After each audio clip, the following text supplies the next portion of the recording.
الحمد للہ رب العالمین والصلاة والسلام علی سید الانبیاء والمرسلین اما بعد۔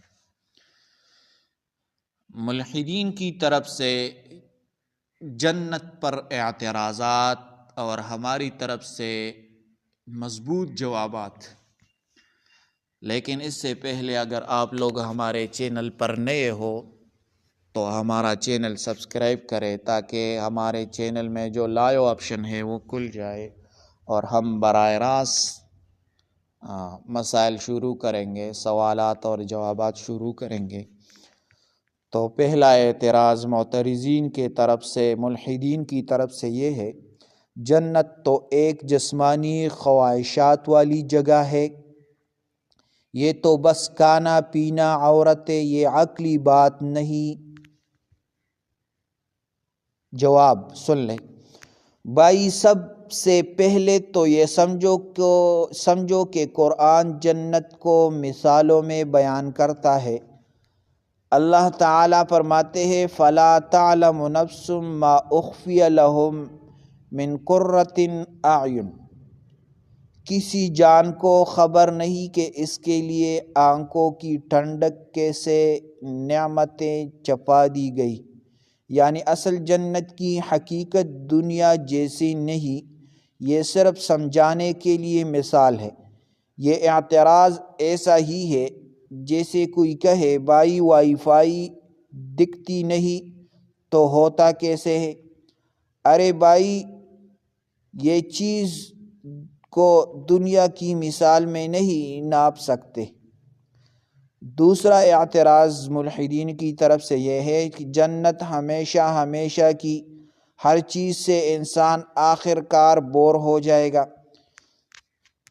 جواب سن لے، جواب یہ ہے یہ دنیا بور کرتی ہے کیونکہ طاقت محدود، نعمت محدود، انسان کی اندر تھکن کا سسٹم موجود۔ جنت میں تو بندہ بدل دیا جائے گا۔ وَنُفِخَ فِي الصُّورِ فَجَمَعْنَاهُمْ جَمْعًا، قیامت کے بعد انسان نیا جسم، نئی صلاحیت، نیا دل، نئی روح لے کر آ جائے گا۔ حدیث میں آتا ہے فِي الْجَنَّةِ مَا لَا مَلَلَ، جنت میں بوریت نہیں ہوگی۔ جس چیز کی صلاحیت بور ہونا ہی اللہ ختم کر دے، وہاں بور کہاں سے آئے گا؟ اعتراض نمبر 3، جنت میں حوریں، یہ عورت کی تذلیل ہے، یعنی جنت میں حوریں ہے تو یہ عورت کی تذلیل ہے۔ جواب سن لے، یہ جنت کو دنیا کے سے سمجھنے کی غلطی ہے، یعنی جنت کو دنیا جیسے سمجھنا یہ غلطی ہے۔ اصل پوائنٹس یہ ہے، عورت کو نمبر 1، عورت کو بھی بے مثال نعمتیں ملیں گی۔ نمبر 2، عورت کو شوہر کی طلب نہ رہے گی، مگر اللہ اس کو وہ سب دے گا جس سے وہ خوش ہو۔ نمبر 3، جنت میں حسد، غصہ، جلن ختم کر دی جائے گی۔ نمبر 4، حوریں دشمن نہیں، نعمت ہے، اور عورت کی اپنی نعمت اس کے مطابق ہوگی۔ جیسے مرد کے لیے حور، ویسے عورت کے لیے مزید اعلیٰ نعمتیں جو اس کی فطرت کے مطابق ہے۔ اعتراض نمبر 4، جنت ایک قصہ کہانی ہے، ثبوت کیا ہے؟ جواب یہ ہے بھائی، ثبوت یہ نہیں ہوتا کہ میں یہ لگا کر جنت دیکھ لوں، یعنی میں دوربین وغیرہ لگا کر جنت دیکھ لوں۔ ثبوت یہ ہے کہ قرآن میں سینکڑوں نبوی پیشگوئیاں پوری ہو چکی ہے۔ رسول اللہ صلی اللہ علیہ وسلم کے معجزات تاریخ میں ثابت ہے۔ قرآن کا لسانی معجزہ آج بھی ہے۔ انسان کے اندر فطری طور پر ہمیشہ کی زندگی کی خواہش موجود ہے۔ اخلاقی انصاف تب ہی پورا ہوتا ہے جب جنت جہنم دونوں ہو، یعنی ہے مگر مضبوط ہے۔ اعتراض نمبر 5، جنت میں اتنی کھانے پینے کی نعمتیں کیوں؟ یہ تو مادی مزے لگ رہی ہے۔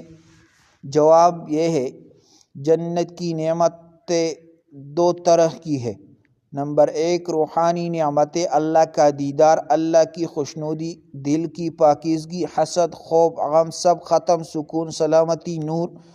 نمبر 2 جسمانی نعمتیں، یہ ہے تاکہ انسان سمجھ سکے اصل نعمت روحانی ہے جو دنیا کی عقل سے باہر ہے۔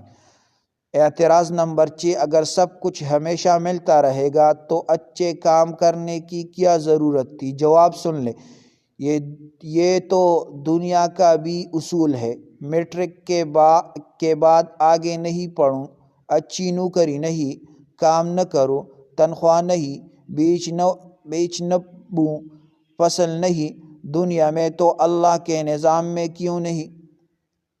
مختصر جواب یہ ہے، ملحد جنت پر اعتراض کرتے ہیں کہ وہ اللہ کی نعمت کو دنیا کے چھوٹے ذہن سے ماپتا ہے۔ جب حقیقت کا علم نہیں تو اعتراض دل سے نہیں، غلط فہمی سے پیدا ہوتا ہے۔